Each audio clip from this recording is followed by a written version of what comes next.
السلام عليكم ورحمة الله وبركاته أصدقاء مدرج التالتة، يا مساء الفل عليكم. أخباركم إيه؟ كل سنة وأنتم طيبين. آه كله عمال يكيد في بعضه وكله عمال يغص في بعضه. ده أنا خدت منك زيزو، لأ ده أنا هاخد منك ربيعة، لأ ده أنا هاخد منك ياسر إبراهيم، وعمال يكيد في بعضه ويغص في بعضه ومش عارف إيه. وأنت مش عندك مبادئ، لا وأنت اللي ما عندكش فلوس، لا أنت اللي مجلس إدارتك مش عارف إيه. كله عمال يهري في بعضه وكله عمال يغلط في بعضه ويشتم في بعضه، وحاجة يعني في منتهى مش عايز اقول والله.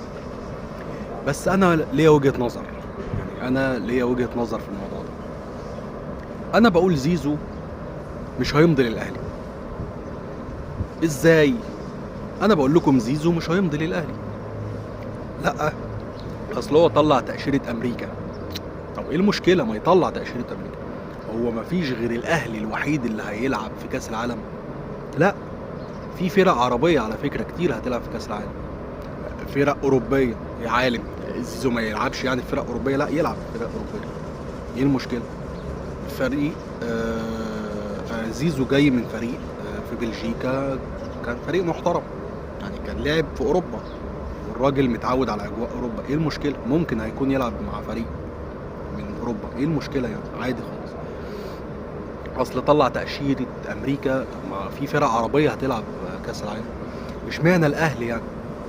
انا من وجهة نظري بقول كده، ما اعرفش يعني تتفق معايا تختلف معايا. دي وجهة نظر طبعا، ووجهة نظرك تحترم ووجهة نظري برضو تحترم. بس مش عارفين اللي هو هيلعب، لا مش هيلعب، اصل هيروح الاهلي، اصل مضى، اصل. طيب هنشوف الايام اللي جاية هتثبت وتقول. بس انا من وجهة نظري انا بقول لكم لا، زيزو مش هيروح الاهلي. انا عن نفسي لو حد هيسالني هقول له لا، انا مش عايز زيزو في الاهلي. انت مجنون؟ ازاي؟ زيزو لاعب كويس جدا، مهاري جدا، يفرق مع اي فريق في المنطقه الاماميه زي ما قلت قبل كده. تبني عليه حاجات كتير جدا في فريقك. ولكن انا شايف ان اللاعب الاجنبي او الافريقي بالاخص في الوقت الحالي مع النادي الاهلي هيفرق اكتر. ليه؟ انت هتجيب لاعب مش اقل من فريق الزمالك.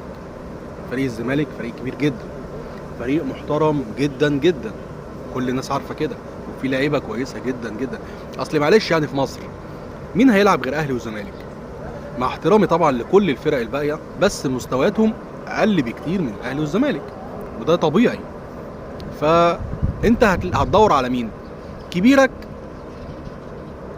الزمالك، اقل من كده لا، ممكن بيراميدز ممكن، بس انا ما ارجحش يعني.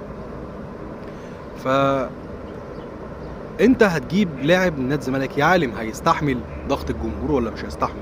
هتقول ما هو جاي من فريق جماهيري، ماشي، بس لما هيجي ينزل بقى الشارع في فريق مثلا ضد المنافس او ضد الفريق اللي هو جاي منه، الجماهير طبعا مش هتسيبه، مش هتطبطب عليه ومش هتسمي عليه.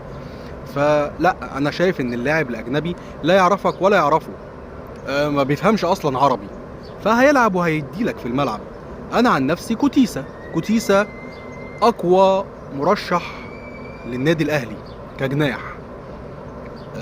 لكن زيزو، انا زي ما قلت لكم زيزو كويس جدا، لاعب محترم جدا، لكن لا ما ينفعش. انا عن نفسي في الوقت الحالي دوت لا ما ينفعش.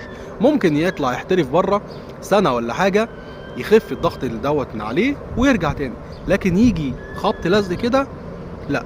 انا عن نفسي مش برجح الموضوع ده، والايام اللي جايه هتشوف ولسه يعني لسه معانا لحد 2/6 لحد فتح باب القيد، وهنا هنشوف ان كان مع الاهلي ولا لا. طبعا الفتره ديت ما يقدرش ان هو يعلن، او النادي الاهلي ما يقدرش ان هو يعلن لحد ما عقده ينتهي تماما مع نادي الزمالك. فالفتره اللي جايه هنشوفها ايه اللي هيتم فيها، وده كان رأيي بصراحة. بس انا عن نفسي لا، انا مش عايز زيزو، انا عايز كوتيسا. غير كده يجيبوا حد تاني. السلام عليكم.